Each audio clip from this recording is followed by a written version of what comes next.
গ্রামে একই বছরে একাধিক মানুষের সর্পদংশনে মৃত্যু হওয়ায় স্থানীয় একটি ক্লাব এবং গ্রামবাসী মিলে শুরু করেছিল মনসা মায়ের পুজো। এরপর দিনে দিনে বেড়েছে সেই পুজোর মাহাত্ম্য। দীর্ঘদিন ধরেই গ্রামবাসী তথা ভক্তদের বিভিন্ন মনস্কামনা পূরণ করে আসছেন এই মা মনসা। এমনকি পরিবর্তন হয়েছে সর্পদংশনে অকাল মৃত্যুর ঘটনা। তেমনটাই জানালেন এই পুজোর এক পূজারী। ১৩তম বর্ষের সেই পুজোর সূচনা হলো মঙ্গলবার। পশ্চিম মেদিনীপুরের দাঁতন ২ নম্বর ব্লকের কেদারে আয়োজন করা হয় এই ঐতিহ্যবাহী পুজোর। মঙ্গলবার আয়োজিত এই পুজোর সূচনা লগ্নে কেদার শিবালয় মন্দির প্রাঙ্গণে অবস্থিত পুকুর থেকে ঘট উত্তোলন করে নিয়ে আসা হয় মায়ের মন্দিরে। এই ঘট উত্তোলনের সময় প্রতি বছরের ন্যায় এবছরও কচিকাঁচা থেকে বৃদ্ধ অর্থাৎ এক কথায় ৮ থেকে ৮০ সকল শ্রেণীর মহিলা ও পুরুষরা পুকুরে ডুব দিয়ে দণ্ডি কেটে সমগ্র রাস্তা পরিক্রমা করে এই ঘটের সঙ্গেই মন্দির প্রাঙ্গণ পর্যন্ত আসেন, যা এখানকার পুজোর পরম্পরা বলা চলে। আর এই উত্তোলিত ঘটের সঙ্গেই দণ্ডি কেটে আসার সময় বেশ কিছু অলৌকিক ঘটনাও ঘটে। সেগুলো মায়ের অস্তিত্বের সাক্ষ্য বহন করে বলেই মনে করেন গ্রামবাসী তথা ভক্তরা। এরপরই রীতি মেনে চলে পুজো অর্চনা। এই পুজোর প্রথম দিন ছিল সান্ধ্যকালীন বিশেষ পুজো, সেই সঙ্গে ব্যান্ড পার্টি ও ঢাকিদের নিয়ে এক অনবদ্য আয়োজন। এরপরেই মানতকারীদের মনস্কামনা পূর্ণ হয়। কয়েক কুইন্টাল বাতাসা, হরিলুট এবং সেই সঙ্গে ছিল সমগ্র এলাকাবাসী ও পার্শ্ববর্তী এলাকার কয়েক হাজার মানুষদের নিয়ে একসঙ্গে বসে খিচুড়ি প্রসাদ সেবনের ব্যবস্থা এবং সর্বশেষে আয়োজন ছিল সান্ধ্যকালীন মনোজ্ঞ সাংস্কৃতিক অনুষ্ঠান। মঙ্গলবার শুরু হওয়া এই পুজো চলবে আগামী ৪ দিন ধরে। পুজোর পাশাপাশি এই ৪ দিন ধরে সান্ধ্যকালীন থাকছে স্থানীয় ও বহিরাগত শিল্পীদের নিয়ে বিশেষ অনুষ্ঠান। এবছর নির্বাচনের দিন ঘোষণা হওয়ার প্রোটোকল মেনে বিশেষ বড় আয়োজন করা না গেলেও পারস্পরিক এই পরম্পরা ধরে রাখতে চান এলাকাবাসীরা। এমনটাই জানালেন এই পুজো কমিটির এক সদস্য পিনাকি বর্মা। সব মিলিয়ে পশ্চিম মেদিনীপুরের দাঁতন ২ ব্লকের কেদারের এই ঐতিহ্যবাহী মনসা মায়ের পুজোয় এলাকাবাসীদের উৎসাহ আগ্রহ ছিল চোখে পড়ার মতো।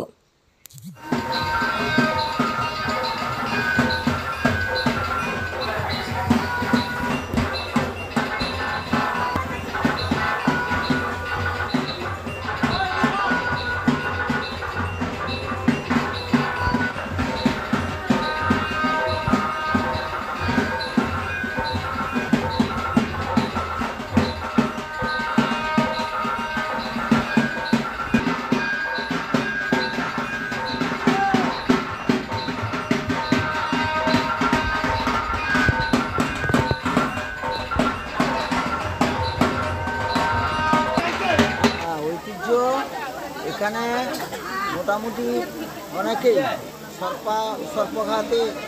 সর্পাঘাত দংশন হওয়ার ফলে এখানকার স্থানীয় মানুষজন এখানে যে একটা ক্লাব রয়েছে বান্ধব গোষ্ঠী এবং স্থানীয় মানুষজন মিলে একটা কমিটি তৈরি করে তারা সেই দিন থেকে পুজো উদ্বোধন করেছেন এবং প্রচুর উৎসাহ মানুষের পুজো করার পরে এখানে মোটামুটি আগে যে একটা আতঙ্ক ছিল সর্পদংশন ব্যাপারে, সে ব্যাপারটা মানুষের মন থেকে অনেকটা দূর হয়েছে, যার ফলেতে পুজোটা করা হচ্ছে এবং পরপর মানুষের সহযোগিতায় এই ঐতিহ্য বাড়ছে।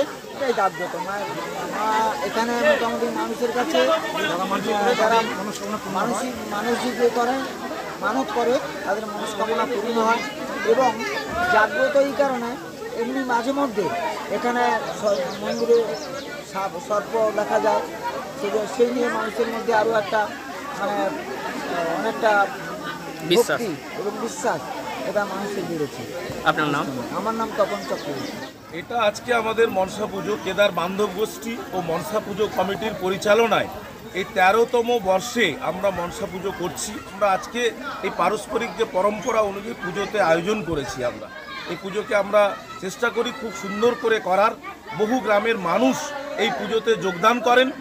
এই পুজোর বিশেষ আকর্ষণ, বিশেষ করে অনেক সন্তানহীনা দম্পতি মায়ের কাছে যদি কেউ মানত করেন, আমরা দেখেছি সেই মানত পূর্ণ হয়। এছাড়াও অনেক ধরনের মানত, অনেক মানুষ দূর দূরান্ত থেকে এসে মায়ের কাছে মানত করেন এবং পূরণ হয়ে যায়। সবচেয়ে বিশেষ আকর্ষণ আমাদের সন্ধ্যেবেলা যে সন্ধ্যা আরতি হয়, মিনিমাম 30খানা ঢাকি নিয়ে সন্ধ্যা আরতি হয়। 5 থেকে 10 কুইন্টাল বাতাসা বিভিন্ন মানুষ এসে হরিলুট করেন। তার সাথে সাথে একসাথে বসে 5 থেকে 10,000 মানুষ একসঙ্গে বসে খিচুড়ি খান সেটা এক আকর্ষণীয় ব্যাপার, যারা দেখেন এবং অনেক মানুষ এটা দেখার জন্য বহু দূর দূরান্ত থেকে আসেন। তার সাথে সাথে বিভিন্ন সোনার, কেউ মনসা মায়ের মূর্তি থেকে শুরু করে সাপ, বিভিন্ন জিনিস দান করেন। এই মনসা পুজো, এই গ্রাম আমাদের এটা একটা ঐতিহ্য। এই অনুষ্ঠান কতদিন ধরে চলবে? আমাদের এই অনুষ্ঠান 4 দিন ধরে চলবে। আজকে শুরু হয়েছে। তো আপনারা জানেন নির্বাচনের অলরেডি বাজনা বেজে গেছে, তো তাই বিভিন্ন প্রোটোকলের জন্য আমরা বড় কোনো অনুষ্ঠান এবছর করে উঠতে পারিনি। তো সেই সূত্রে আমরা একদিন বাউল এবং একদিন বহিরাগত এবং স্থানীয় শিল্পী দ্বারা আমরা অনুষ্ঠান রেখেছি এখানে। আপনার নাম? আমার নাম পিনাকি বর্মন, এই কমিটিরই মেম্বার। ধন্যবাদ।